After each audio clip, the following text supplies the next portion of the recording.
찬송가 67장입니다.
기도해 주시겠습니다.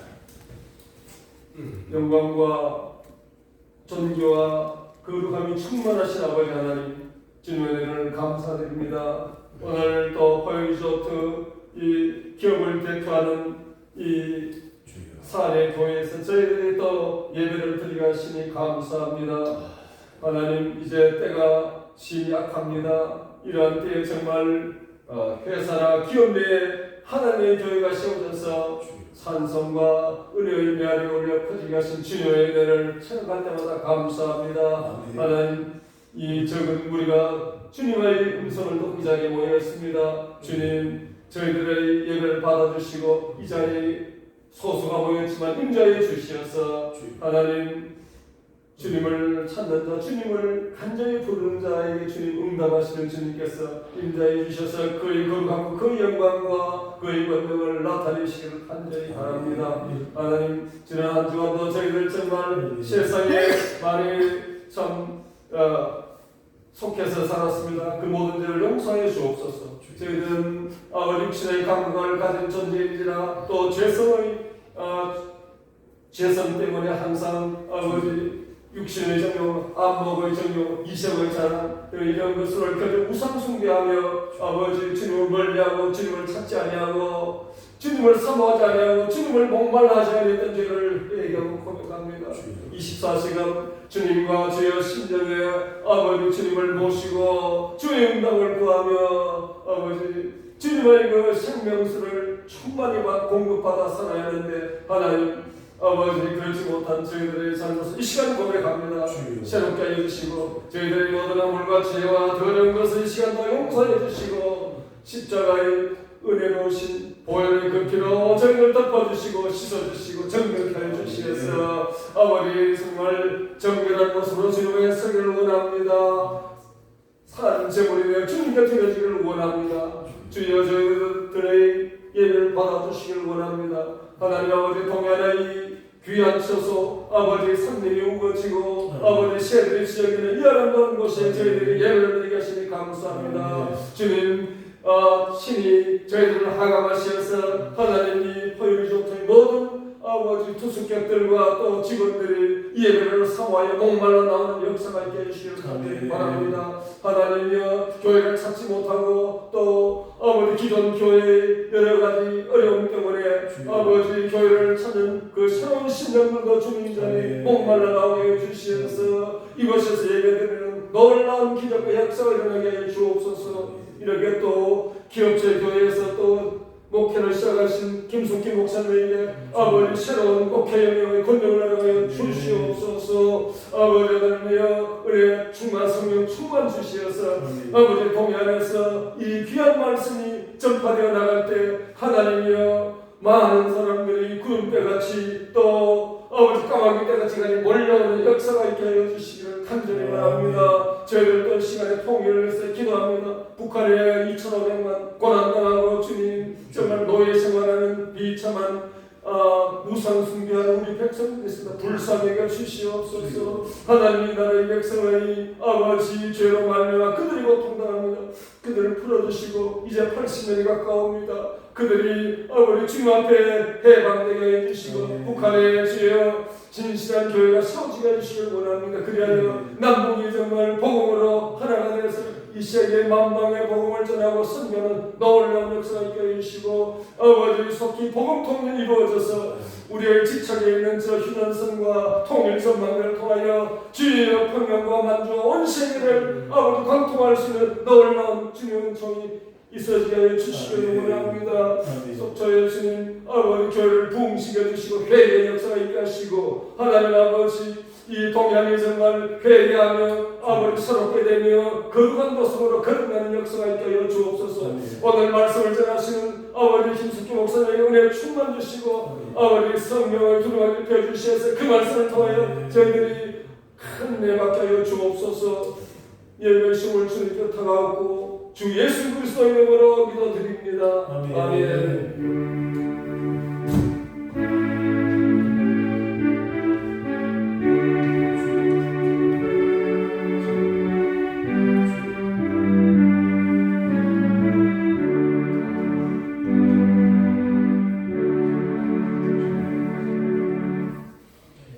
하나님의 말씀은 요한복음 4장 1절부터 10절 말씀을 함께 읽겠습니다. 요한복음 4장 1절부터 10절 말씀입니다. 요한복음 4장 1절. 예수께서 제자를 삼고 세례를 베푸시는 것이 요한보다 많다 하는 말을 바리새인들이 들은 줄을 주께서 아신지라. 예수께서 친히 세례를 베푸신 것이 아니요 제자들이 베푼 것이라. 유대를 떠나서 다시 갈릴리로 가실새 사마리아를 통과하여야 하겠는지라. 사마리아에 있는 수가라 하는 동네에 이르시니 야곱이 그 아들 요셉에게 준 땅이 가깝고 거기 또 야곱의 우물이 있더라. 예수께서 길 가시다가 피곤하여 우물 곁에 그대로 앉으시니 때가 6시쯤 되었더라.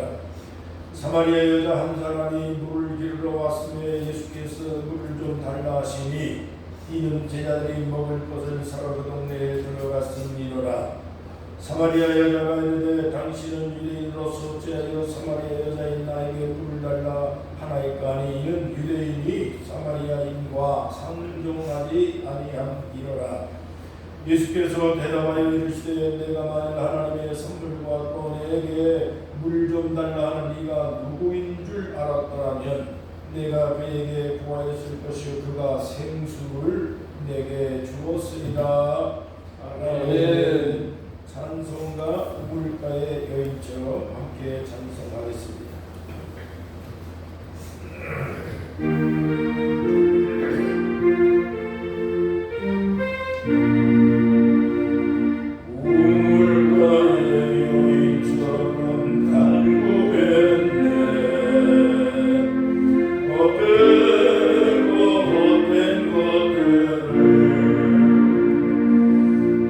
그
사람들이 살아가는 모든 순간순간 하나하나가 절대 우연일 수가 없습니다. 우리가 기독교적인 입장에서는 이 모든 사람들의 삶의 희노애락, 그 생사고락, 이 모든 것들이 다 하나님의 섭리 안에서 이루어져 가고 있다 하는 그 하나님의 섭리를 우리는 믿고 삽니다.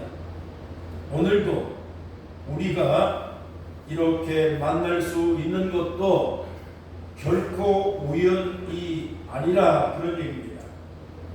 이 시간, 이 자리를 만들기까지, 오기까지 다 하나님의 인도와 섭리 속에서 우리는 살았고 이끌러 왔습니다. 오늘 이 순간이 하나님의 축복의 자리가 될 줄로 믿습니다. 치과 토모유키라고 하는 분이 인생이 빛나는 만남의 법칙 50가지라고 하는 책을 썼습니다. 근데 그 책의 중요한 내용이 뭐냐면 오늘 만나는 사람이 당신의 미래를 위한 투자다라는 내용의 이야기였습니다. 독일의 의사요 작가였던 한스 카로스라고 하는 사람이 말하기를 인생은 만남이고 만남은 곧 축복이다. 그렇게 얘기를 한 바가 있습니다. 이 때문에 오늘 우리의 만남이 축복이 될 줄로 믿습니다. 이 귀한 자리가 하나님의 은혜 가운데 인도를 받아서 왔습니다. 그래서 우리의 만남은 축복의 만남이고 은혜의 만남입니다. 성경을 통해서 우리가 예수님을 만나서 변화받은 분들의 이야기가 수없이 많이 있습니다. 그런데 그 가운데서 오늘 읽은 요한복음 4장의 수가성 여인과 예수님의 만남은 우리에게 큰 교훈을 담고 있는 내용입니다. 그래서 수가성 우물가의 여인이 변화받은 내용, 예수님을 만났던 이 내용들을 통해서 잠깐 교훈을 얻으려고 합니다. 요한복음을 읽어보면 이 헬라어에 호라라고 하는 단어가 상당히 많이 나오는데 호라라는 단어는 때라는 의미를 갖고 있는 단어입니다. 때, 시간, 기회 뭐 이런 의미를 갖고 있는데 특히 요한복음에 그러한 표현이 대단히 많이 나오고 있습니다. 특별한 목적을 이루기 위해서 정해진 때를 말하는 단어인데 우리말로 얘기하면 타이밍을 의미하는 것입니다. 요한복음 2장에 보면 예수님이 가나 혼인잔치에 가셨을 때 어머니 마리아가 예수님을 찾아와서 포도주가 떨어졌다고 얘기를 합니다. 그러자 예수님께서 그 어머니 마리아에게 말하기를 내 때가 아직 이르지 아니했습니다 라고 하는 말을 했습니다. 이 말씀의 의미는 뭐냐면 내가 권능을 행할 수 있는 타이밍이 아닙니다 라고 하는 의미입니다. 지금 포도주가 떨어졌다 해도 아무리 아우성을 친다 해도 아무리 급한 일이 있다 해도 예수님께서 그 문제를 해결하고 그 일에 개입해야 할 타이밍이 아니다는 뜻입니다. 요한복음 7장 6절에 보면 유대인들이 예수님을 죽이려고 여러 차례의 계획을 꾸미고 음모를 꾸미면서 그리고 함정을 파고 그렇게 암살을 시도를 했습니다. 자, 그럼에도 불구하고 예수님은 그 유대인들의 모든 악한 계획들을 다 알고 계셨지만은 내 때가 아직 이르지 아니했다라고 말씀하시면서 유대인들의 암살 계획을 숨어 다녔고 피해 다녔고 도망을 쳤습니다. 요한복음 8장에도 똑같은 내용의 이야기가 있습니다. 그렇기 때문에 예수님은 죽는 순간까지도 다 하나님의 때에 따라서 움직이셨다는 뜻입니다. 오늘 우리들도 죽는 것도 마음대로 죽을 수가 없습니다. 사는 것도 죽는 것도 내 마음대로 되는 게 아닙니다. 다 하나님께서 때를 따라서 역사하고 또 계획하고 인도하고 이끌고 하시기 때문에 우리가 죽는 순간까지도 결코 병약해서 우리가 쓰러지는 한이 있어도 지금은 내가 죽을 때가 아니다라고 하는, 내 때가 아니다라고 하는 이러한 믿음에 대한 확신이 필요할 줄로 믿습니다. 결코 우리가 살다가 병약해질 수도 있을 것입니다. 문제도 만나고 시련도 만나고 곤경에 처할 때도 있을 것입니다. 그러나 결코 오늘 이 순간이 나 때의 마지막 순간이 아니고 절망할 수 있는 때가 아니고 이거 하나님의 놀라운 섭리가 이 가운데 담겨 있다라고 하는 믿음이 우리에게 필요할 줄로 믿습니다. 여러분, 우리가 기도도 마찬가지입니다.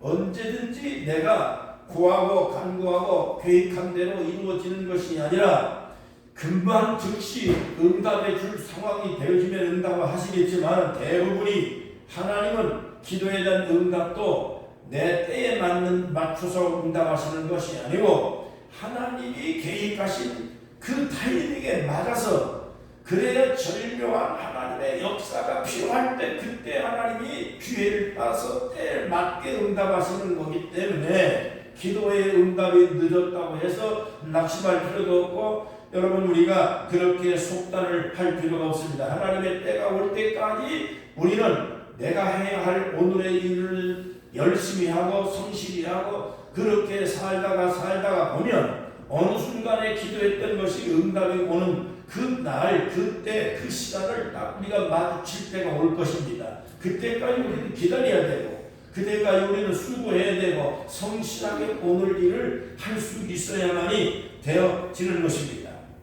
여러분, 오늘 말씀에 보면 예수님이 사마리아 여인을 만났습니다. 그런데 예수님은 유대 남자입니다. 사마리아는 유대인들에게 있어서 상종하지 못할 사람들로 그렇게 취급하고 있었던 상황입니다. 당시에 유대의 나라는 솔로몬 왕 이후에 남쪽과 북쪽으로 나라가 분열됐습니다. 남쪽은 유대 나라고 북쪽은 이스라엘입니다. 자, 그런데 남쪽은 원래가 예루살렘을 수도로 삼고 그렇게 하나님을 섬기는 중심지 역할을 했는데 북쪽으로 갈라져 있는 이스라엘 사람들은 남북이 갈라져서 지금 38선 갈라진 것처럼 올 수도 없고 갈 수도 없는 이런 상황에 처해졌습니다. 자, 그러니까 예배를 드리러 예루살렘에 오고 갈 수도 없는 상황이라 북쪽 사람들이 베델에다가 금송아지 단을 만들어서 하나님처럼 예배 드리는 형식을 취하고 말았습니다. 설상가상으로 아수르에 의해서 이스라엘이 멸망을 당하고 난 다음 완전히 속국이 돼서 여러 민족이 혼합이 돼가지고 북쪽 사람들은 혼혈 민족이 되어버리고 말았습니다. 그러니까 순수한 이스라엘의 혈통을 잃어버리고 혼혈 민족이 되어버린 뿐만 아니라 금송아지 우상을 만들어서 섬기는 그러한 그 배신 행위를 이스라엘 백성들이 해버리고 말았습니다. 그래서 결국에 혈통 위주에 살던 유대인들은 남쪽 유대 백성들과 북쪽 이스라엘 백성은 상종할 수 없는 사람들이다. 그래서 벽이 생기기 시작을 했습니다. 그들을 짐승처럼 취급하고 그들을 만나기만 하면 접촉하기가 꺼려서 멀리 되돌아가고 돌아가는 이러한 일들까지 벌어지게 되어지는 것입니다. 그런데 예수님께서 그런 사마리아 지역을 가셨다고 하는 것은 놀라운 교훈이 아닐 수가 없습니다. 5절과 6절에 보면 사마리아 수가라는 동네 우물가에 예수님께서 그대로 앉으셨는데 때가 몇이냐? 제 6시였다라고 얘기를 합니다. 그리고 7절에 보면 사마리아 여자 한 사람이 물을 길러 왔는데 바로 그때 6시에 물을 길러 왔습니다. 예수님이 우물가에 도착한 시간도 6시요. 수가성 여인이 물동이를 이고 물을 길러 온 시간도 6시입니다. 여러분, 유대 나라의 6시는 오늘날 우리나라 시간으로 생각하면 거기에 낮 12시입니다. 12시. 그러니까 6시간을 보태줘야 우리 한국 시간하고 맞으니까 낮 12시에 물을 길러 왔다, 그 얘기입니다. 여러분, 사마리아 여인이 낮 12시에 물을 길러 올 수밖에 없었던 이유가 분명히 있습니다.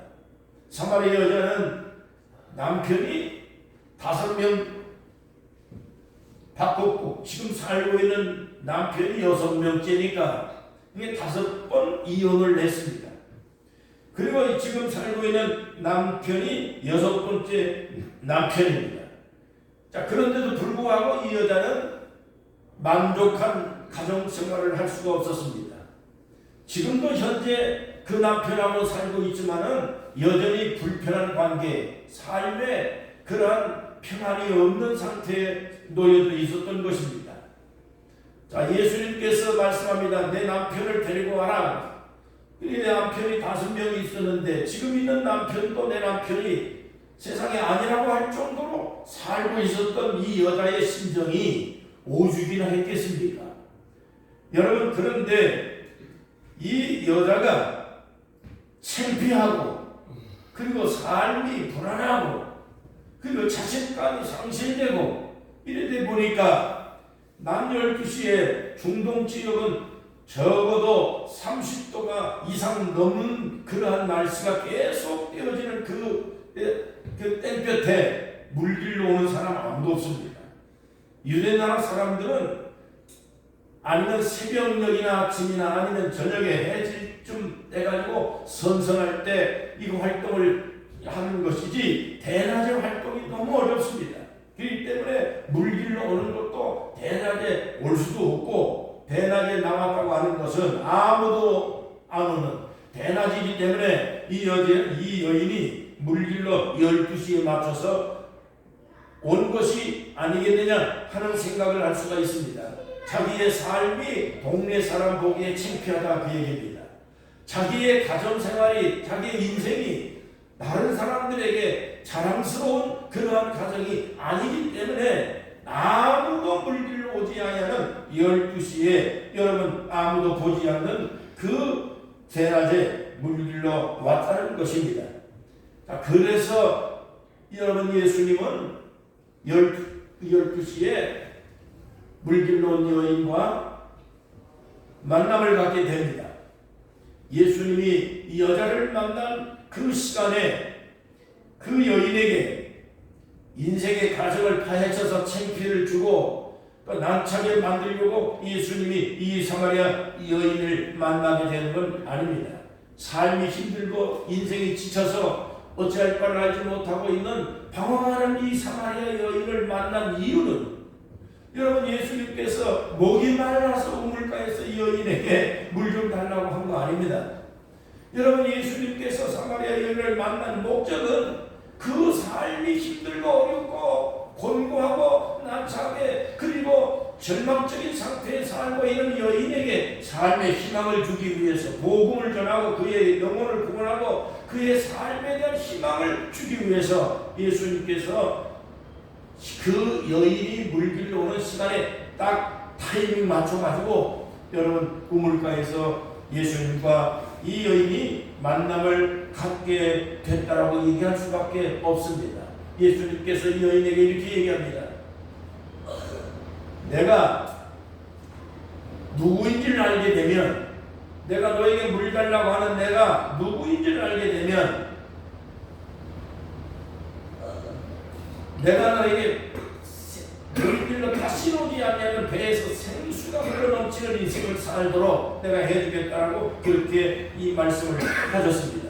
사마리아 여인이 예수님과 대화하는 동안에 예수님께서 자기가 진정으로 찾고 기다리고 그리고 사모했던 메시아라는 사실을 그때 비로소 깨닫게 되어지고 즉시 물동이를 버려두고 그리고 동네에 뛰어나갑니다.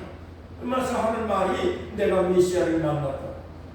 내가 그동안 우리가 기다리고 그리고 사모하고 그립고 그리고 만나기 원했던 그 메시아, 소문만 듣던 메시아를 내가 직접 오늘 내가 만났다 이렇게 가서 소리를 지르고 그리고 복음을 전하는 이 모습으로 이 여인이 여러분 자신감을 얻었습니다. 그동안의 삶에 자신감이 없어서 움츠리고 그리고 좌절하고 남의 눈을 피해서 살던 사람, 이 사마리아 여인이 자신의 삶에 대해서 자신감이 생겼습니다. 그 예수님 말씀대로 그 배에서 생수가 솟아나듯이 시원한 그러한 인생의 자신감을 가지고 동네 사람들한테 과거에는 피해 다니고 도망 다니고 그리고 사람 만나기가 꺼려졌지만 이제는 사람들을 직접 찾아갑니다. 과거에는 사람을 피해 다니는 사람들이 이제는 예수님을 만난 이후에 마음속에 자신이 생기고 용기가 생기고 그리고 자신의 과거를 부끄럽게 여기지 않고 가정생활에 대한 형편을 그렇게 난처하게 그렇게 창피하게 생각하지 아니하고 자신있게 사람 만나러 다니는 이 모습으로 여인이 변화를 받았습니다. 여러분 고린도후서 1장 18절에 보면 십자가의 도가 멸망하는 자에게는 어리석은 것이지만 구원받는 우리에게는 하나님의 능력이 된다라고 말씀하고 있습니다. 여러분 사마리아 여인은 수가성 우물가에서 처음에 예수님을 만났을 때 자신의 삶이 부끄러웠습니다. 보잘것없었다 그 얘기입니다. 그런데 예수님을 만나고 난 다음에 자신감이 생긴 겁니다. 우리가 예수를 믿는 거 부끄러운 거 절대 아닙니다. 다른 사람들에게 내가 교회 나간다라고 하는 이 사실을 밝힌다고 하는 거, 그것을 얘기한다는 거, 내가 성경책 들고 교회를 간다고 하는 거, 과거에는 어떤 사람들이 그래, 당신 어디 갑니까? 물으면 저기 갑니다. 저기 갑니다. 성경책 들고 교회 가는데 뻔히 가는 것도 불구하고 저기 갑니다. 예전에는 또 성경책을 보자기에 싸가지고 이렇게 들고 가지 않아요? 보자기 싸고 어디 갑니까? 저 사이에 성경책 들고 나 교회 갑니다 하면 될 텐데 저기 갑니다. 자, 우리가 그렇게 예수 믿는 것을 부끄러워하고 교회 다니는 것을 부끄럽게 생각하고 창피하게 생각하고 내가 교회 다니는 것을 자랑스럽게 사람들에게 말할 수 있는 자신감을 우리가 상실했던 그런 역사들이 있습니다. 여러분 지금도 그렇게 얘기하고 생각하고 있는 분들이 있을지도 모르겠습니다. 교회 간다고 하면 한때 얼마나 많은 핍박을 받았고 얼마나 많은 조롱을 받았고 여러분 그랬습니다. 그렇기 때문에 여러분 많은 사람들이 교회 다니는 거 예수 믿는 거 창피하게 여기고 여러분 부끄럽게 여기고 그렇게 하는 사람들이 있지만은 결코 우리는 예수 믿는 걸 부끄럽게 생각하지 않습니다. 오늘 교회 오는 거 부끄럽게 생각하지 않습니다. 창피하지 않습니다. 오늘 여기 휴가 왔지만 휴가 와서 많은 사람들이 다 이 휴가를 즐기기 위해서 여러 가지 많은 그런 계획들을 하고 그리고 마음에 편안하고 쉬려고 하는 이런 생각들을 가지고 있지만은 그런 아저씨처럼 휴가 왔지만은 예배당에 찾아왔습니다. 주변에 많은 사람들이 어쩔지 모르겠지만 무슨 말을 할지 모르겠지만 이 예배당에 오는 거 부끄럽지 않습니다. 예배당에 여기 지금 이 교회에 온 거 절대 창피한 일 아닙니다. 여러분 이 자리가 주님을 만날 수 있는 축복의 자리가 될 줄로 믿습니다. 교회에 온 거 여러분 그 축복인 줄로 믿습니다. 특히 휴가와 왔다가 여러분 그냥 스쳐듯이 지금 우연히 여기 온 거 아닙니다. 지금 여기 우연히 지금 여기 온 거 아니에요. 전부 다 우리 만남은 우연이 아니라니까요. 노사연이 불렀잖아요. 우리 만남 우연이 아니에요. 하나님의 섭리예요. 하나님의 인도를 받은 거예요. 주님을 만나기 위한 타이밍이 맞은 거예요. 예수님께서 수가성 우물가에 여러분 찾아간 시간이 12시입니다. 한국 시간으로 12시. 그러면 우물가에 물길로 온 여자가 온 시간도 12시입니다. 그 타이밍에 맞춰서 예수님도 발걸음을 했습니다. 여러분 이 우물가의 여인이 12시에 오는 것을 주님은 알고 계셨고 그 시간에 여러분 딱 타이밍 맞춰서 예수님이 걸음을 하셨다 그 얘기입니다. 여러분의 걸음을 주님이 다 인도하고 주장하고 계시는 줄로 믿으시면 아멘 하십시다. 우리의 걸음은 주님이 인도합니다. 지금 여기 온 걸음도 주님의 인도를 받은 겁니다. 잠언 16장 9절에 사람이 마음으로 자기 길을 계획할지라도 그의 걸음을 인도하시는 분은 여호와이십니다. 또 잠언 16장 1절 마음의 경영은 사람에게 있어도 그것을 응답하는 분은 여호와이시라고 말했습니다. 여러분 오늘 우리의 이 만남이 결코 우연이 아닌 줄로 믿습니다. 주님이 인도하신 타이밍에 여러분 발걸음을 주님께서 인도를 하셔서 이 자리에 와서 저와 여러분이 만나게 되어진 거고 이 만남이 하나님의 놀라운 축복의 자리가 되어졌을 줄로 믿습니다. 휴가 이후에 여러분 자신감을 가지고 귀가하셔서 생수가 넘치는 수가성 여인처럼 많은 사람들을 만나서 누구를 만나든지 간에 나는 포주 리조트에 가서 예배당에 갔더니 거기 예배당이 있더라. 가서 얘기하고 퍼뜨리고 떨리고 자신있게 생수가 넘치는 그러한 자신감 있는 모습으로 여러분 그렇게 우리가 살아가면 이 만남이 결코 헛되지 않을 줄로 믿습니다. 이 자리가 하나님의 은혜가 있는 놀라운 축복의 자리가 되기를 주의 이름으로 축원합니다. 그 다음에 두 번째, 제가 어저께 지난주에 보니까 CTS 텔레비에서 맨투맨 처치라고 하는 교회가 있더라고요. 그 예배 드리는 시간을 방영을 해주는데 보니까 성도가 한 사람이 앉아서 예배를 드립니다. 그 예배가 엄청난 큰 교회인데 그 엄청난 그 교회에 성도 한 사람이 앉아요. 그리고 목사님이 열정적으로 설교를 하시더라고요. 그 성도님이 앉아가지고 그 말씀을 들으면서 아멘 아멘 하고 그 방송을 보면서 야 세상에 저런 교회들도 있나. 그 맨투맨 처치라고 그래서 성경도 공부하고 그래 한 사람 앉혀놓고 그 목사님이 절대 주눅들지 않고 열정적으로 100명, 200명, 1000명 앉아있는 것처럼 설교를 하는데 제가 그걸 가만히 내가 지켜보면서 야 이게 앞으로 이런 일들이 벌어질 수도 있겠구나 하는 생각이 들었습니다. 마치 여러분 우리가 지난 4년 전에 코로나가 왔을 때 그 엄청난 1000명씩 만 명씩 모이는 그 대회 열도수국 교회도 보니까 성도들 하나도 못 나오고 목사님 설교하고 그리고 카메라 몇 사람만 그 안타도 예배 드리고 하는 이 광경이 이게 코로나 시기에 대부분의 교회들이 다 문을 닫고 그리고 목사님만 설교하고 1부, 2부, 4부까지 여러분 텔레비로 유튜브로 온라인으로 예배를 드리는 이 일이 서글픈 일들이 이게 지난 4년 동안 일어났습니다. 그럼에도 우리 장로님이 출석하고 계시는 서초 만천교회에 여러분 그 코로나 4년 동안을 한 번도 문 닫지 않고 저녁 예배도 드리고 주일날 예배 다 드리고 난 대한민국의 모범적인 교회 중에 하나가 서초 만천교회입니다. 코로나 4년을 지나면서도 한 번도 문 닫은 적이 없습니다. 그 목사님도 대단하고 지난 9월 둘째 주에 와서 우리가 설교를 목사님 하시지만은 그런 교회들이 앞으로 있을 수 있겠는가?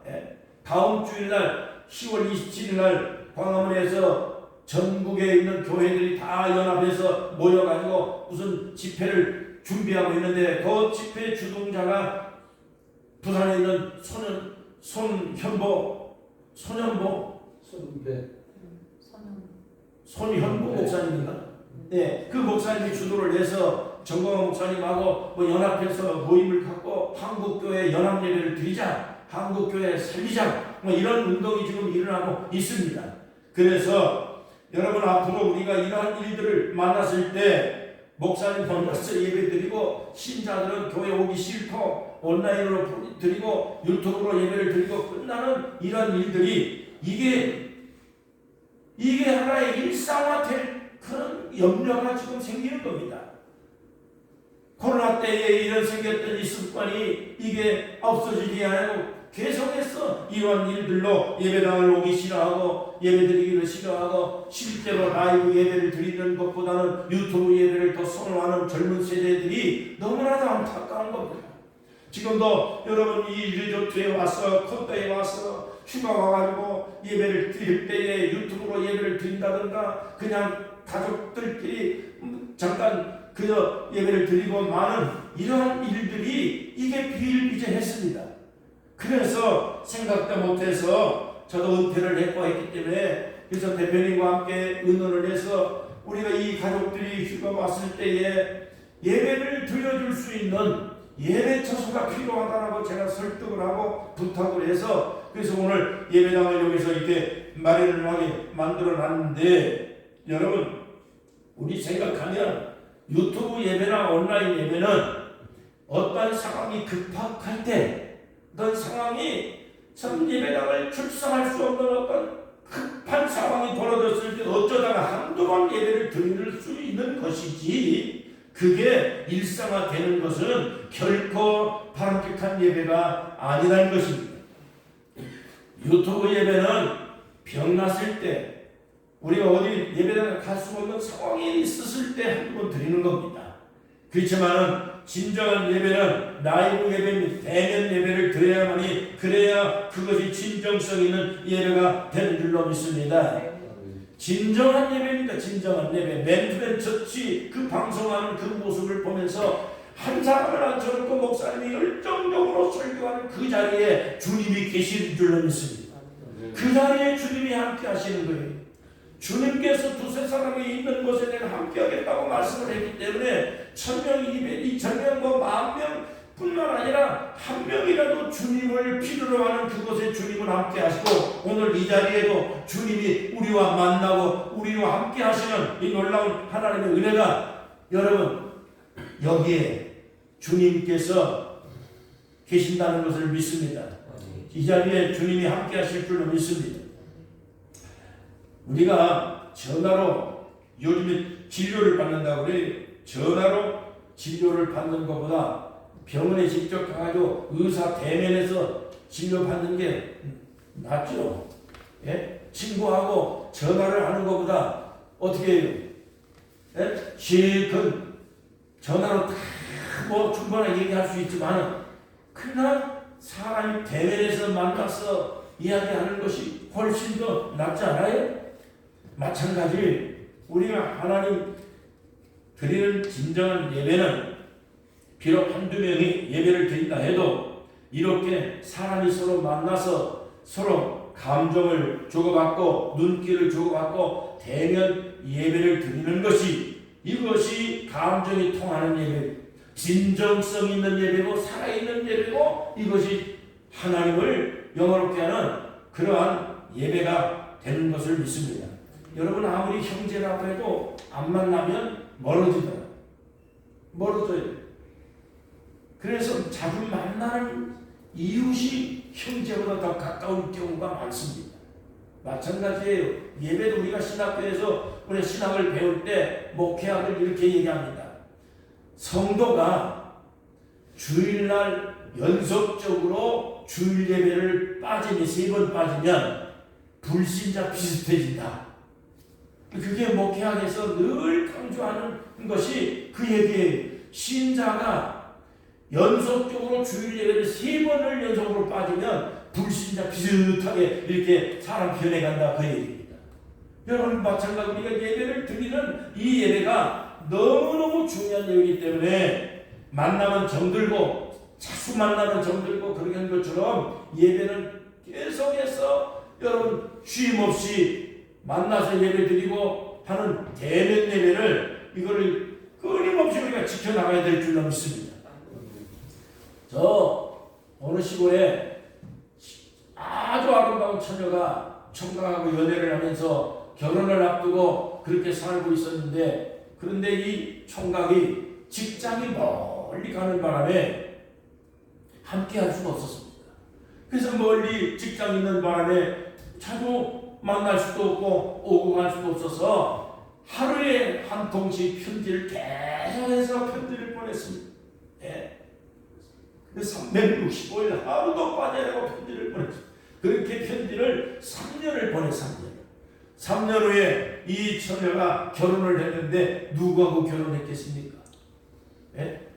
그 총각하고 결혼한 게 아니라 그 편지를 배달하는 우편 배달부하고 결혼을 했습니다. 자, 왜 그랬을까요? 이게? 예? 아무리 사랑하는 여인끼리라도 만나지 않으면 정이 떨어지는 겁니다. 만나야 정 드는 거예요. 우체국을 매일같이 편지 배달하며 만나고 정담을 나누고 그 다음에 친절하게 하고 자주 만나니까 3년을 그렇게 만났는데 3년. 예. 하루도 빠짐없이 편지 보내는 것보다 하루도 빠짐없이 만나는 것이 더 정이 들지. 우리가 예배 드리는 것도 대면 예배가 너무너무 소중한 것이 바로 그거예요.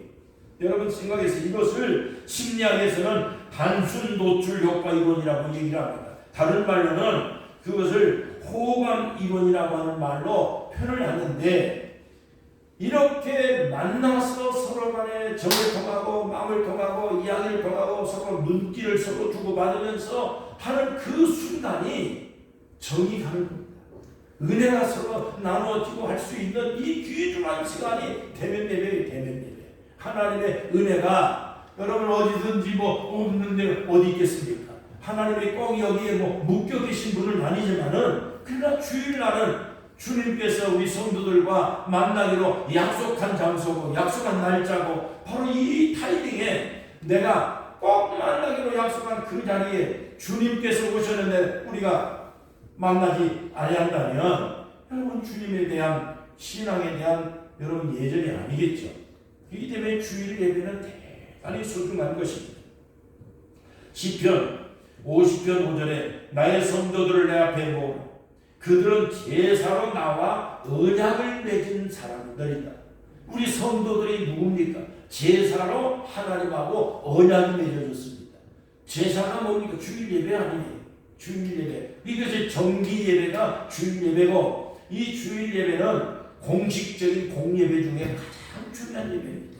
그렇기 때문에 또 새벽 예배는 못 나갈 수도 있고 우리가 여러 가지 많은 제약이 있고 금요 예배도 마찬가지고 수 예배도 마찬가지고 그러나 주일 성수는 공예배이기 때문에 공식적으로 주님하고 나하고 약속된 시간입니다.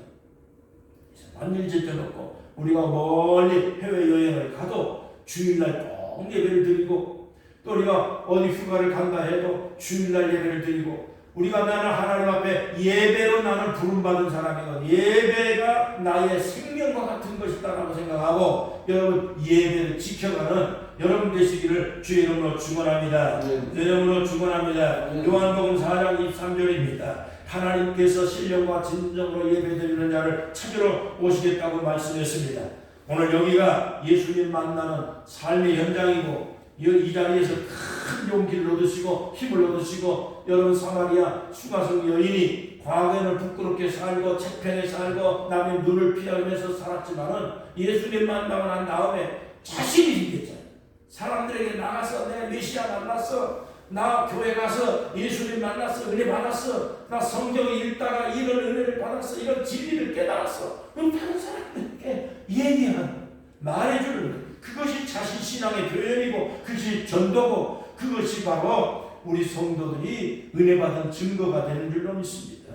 생수 같은 삶, 자신 있는 삶, 용기 있는 삶, 희망을 품고 여러분 오늘도 하루를 승리하는 여러분 되시기를 주의 이름으로 축원합니다. 기도하겠습니다. 우리 아버지 하나님 감사합니다. 오늘도 이 귀한 시간에 보유 리조트 교회를 세워주신 하나님 감사합니다. 이곳에 숙박을 오신 모든 숙박객들이 하나님을 알 수 있는 기회를 삼게 하시고 이곳에서 하나님의 영광이 충만하도록 역사해 주옵소서. 산 좋고 물 맑고 그리고 정말로 아름답고 이렇게 공기 좋은 곳에 주님을 예배할 수 있는 예배처소가 마련되어 있으니 이곳이 하나님 아버지께서 우리에게 주시는 축복의 장소요 샘물 터지는 우물가가 되게 하여 주시옵소서. 우리 아버지께서 영광 받으시고 이곳에 모든 사람들이 누구라도 와서 하나님을 만나고 예수님을 만나서 생수 같은 인생을 살고 그리고 생기가 넘치는 삶을 살아갈 수 있는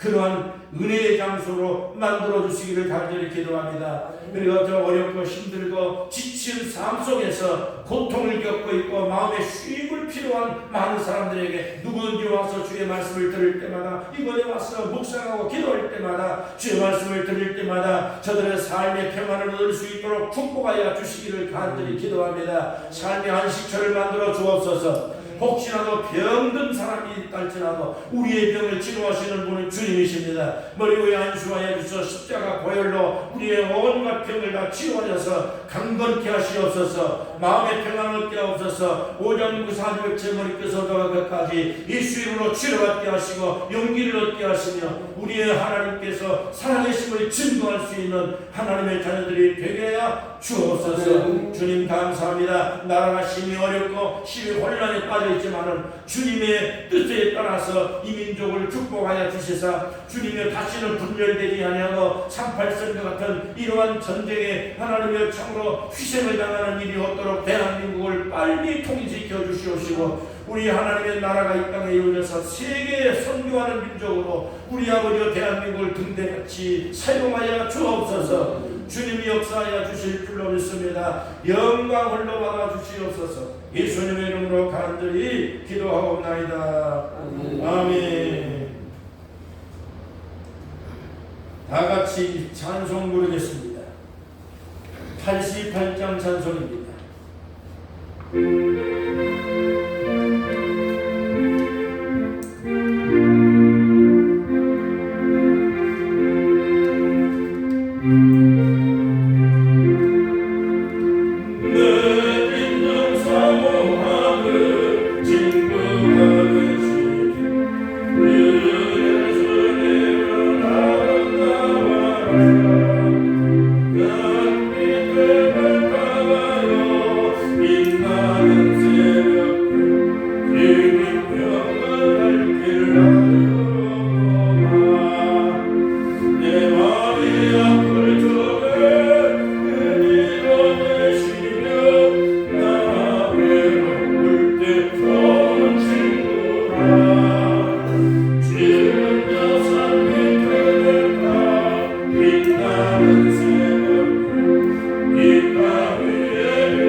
감사하고 감사해도 더 하나님의 은혜를 갚을 길이 없는 저희들입니다. 앞으로 사는 날 동안 돈 때문에 시험 들거나 넘어지는 일이 없도록 하나님의 선교에 쓰고도 헌신하고 구제하고 하나님을 위해서 우리가 넉넉한 삶을 살아갈 수 있는 풍성한 은혜를 베풀어 주시기를 기도합니다. 하나님 아버지께서 사업장과 일터와 가정 모든 가족들이 주 안에서 승리하며 직장에서 일터에서 늘 하나님의 은혜로 풍성한 삶을 살도록 축복하여 주옵소서. 우리 아버지 모자람이 없도록 영광받아 주시고 역사해 주옵소서. 예수님의 이름으로 간절히 축복하며 기도합니다. 아멘. 다 같이 자리에서 일어났습니다. 하늘에 계신 아버지 이름하사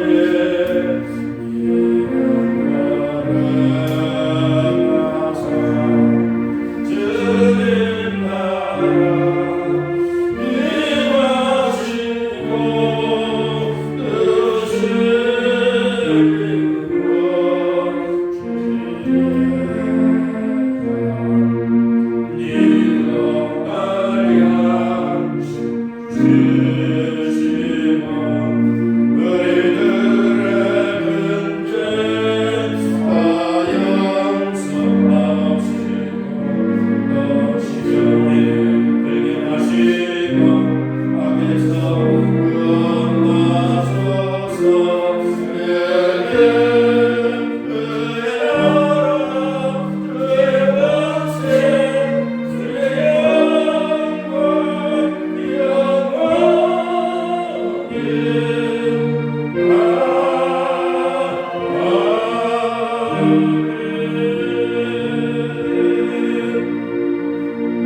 백종현 원로 목사님께서 축도해 주시겠습니다.